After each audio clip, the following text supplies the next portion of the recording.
things that you post online help other people form opinions about who you are. Whoa, wait a minute. Who let you narrate my movie? Last year I had my grade 9 students actively working on their blogs with purposefulness and intentionality. Yes, it's Coetail inspired. And I was also looking for an international collaborator. And I happened to meet the coolest person. Annette Lang. I'm a technology and media specialist in Rootstown, Ohio at a STEM school called Biomed Science Academy.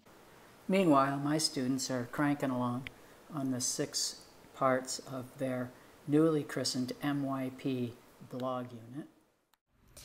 Even though there aren't too many words in this post, I feel like that's what an effective blog post should be. It has words to describe the writer's feelings in details, and pictures to make the post more attractive for readers or support the writer's ideas. I will cite my resources more accurately now. I will be honest to my work whenever I can. With these new and good habits that I learned, I suppose it already changed me as a student going through the whole unit to be able to improve my ability both on learning and on skill. Thank you. Give up your teacher control and let it be student control, and embrace the creative chaos as they explore that freedom. Customize, and then there's the widget, and then you add to the sidebar the one that shows links, and then so you can show the link name and how much links do you want to add. So who figured this out? Starting. And I figured out the links. And then you go to if you're at the dashboard. Yeah. You can add new, and then you can add the links, and you just paste the name and the address, and So is everybody doing that now? Yeah, in our group, and then just add. We're talking about my blog about the difference. I learned that a powerful blog post has to be open-minded. An open-minded and respectful writer can share his or her ideas and experiences with others by actually connecting to them. An open-minded writer does not only inform the readers about a topic, an open-minded writer also learns from the readers, and that's what makes the difference.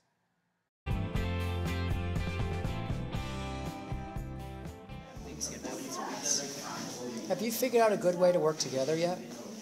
We think that we'll share the videos on Drive or something. Does it feel comfortable working together? Yeah.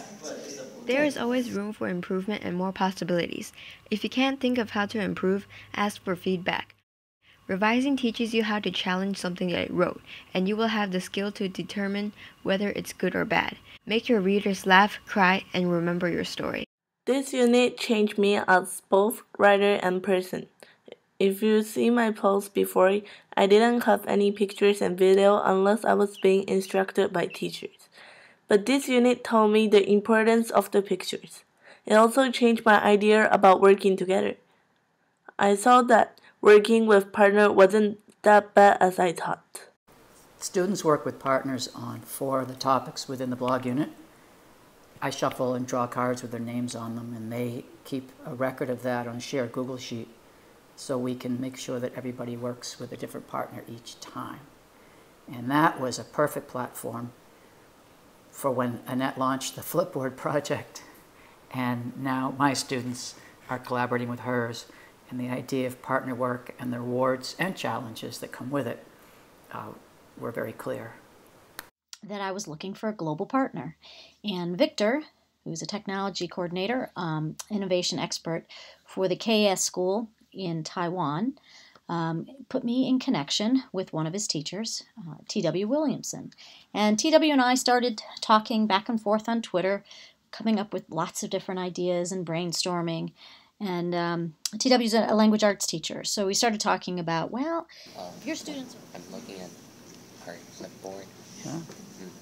What are you finding out? She likes to paint. Yeah. How do you know that? Because there's a lot of paintings on there, some pretty creative artworks. Yeah. Cool. Let's take a look.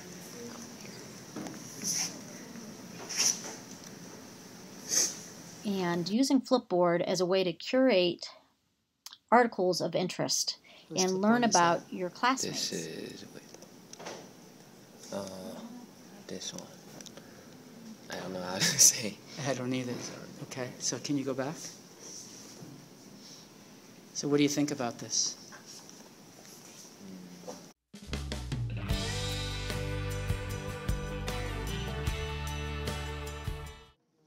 We went to the types of magazines and sites he was following, and then instead of just following them, you had to also click the little plus sign so you can add it to your magazine to show other people your hobbies. Is he all set up now? Yes. Cool, thank you. And each of my students created one of these, and then in turn, TW had his students create flipboards as well.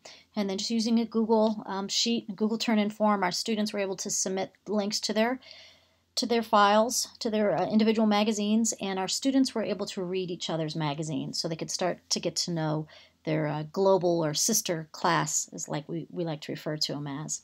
So this we're hoping to be a first step in this. I think I was very surprised.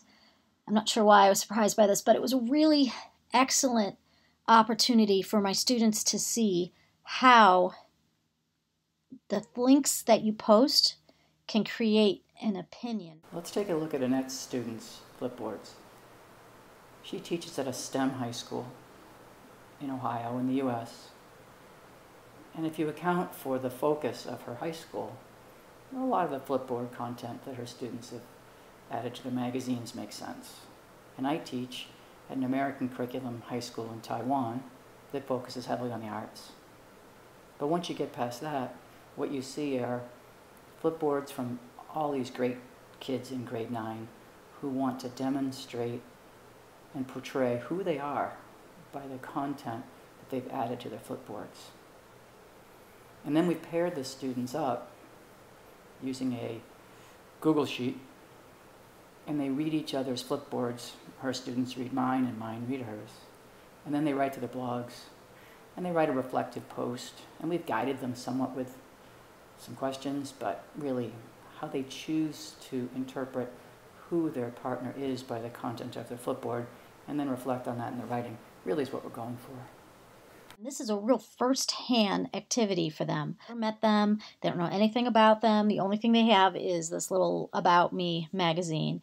And based on that, the students are going to create a blog entry about what they think about that student. So TW has kind of pushed me into the world of blogging as a technology teacher, not a writing teacher. Can we have their email? We could be pen pals, and that'll be really cool. It started a Weebly account, and one of their blogs, this is their third blog entry for me on my end, is they're doing global connection, and they're going I'm trying to find Jade Cobb Harris on Facebook. Yeah, okay, all right. So let's go, what do you think? I don't know, Los Angeles, maybe this one. They're in Ohio. Ohio? Ohio? Where's Ohio? I found him! Oh my god! Yeah! I can find Profile stalker! Okay, so what have you found? I found him. His profile. How do you know? Because he's from Ohio. Okay. Do you know what school? No. Okay. See if you can find out. Should I add him? Okay. So it's just been an amazing experience for me. I love having a global partner, an excellent teacher to work with that's pushing me and helping me develop my skills. And I just feel that being able to collaborate in a global manner is just such an authentic, this year at the national conference, national project for our students to be involved in. And I'm just so excited and happy to have an excellent partner in Mr. Williamson and the KS schools. For this unit's summative assessment, I wrote the following about what a blogger should do in order to engage her reader more. It's important to maintain a more casual and talkative voice when writing a blog post. A blog post isn't something formal or detached. It's something that is supposed to reach out and speak to a reader on a more personal level.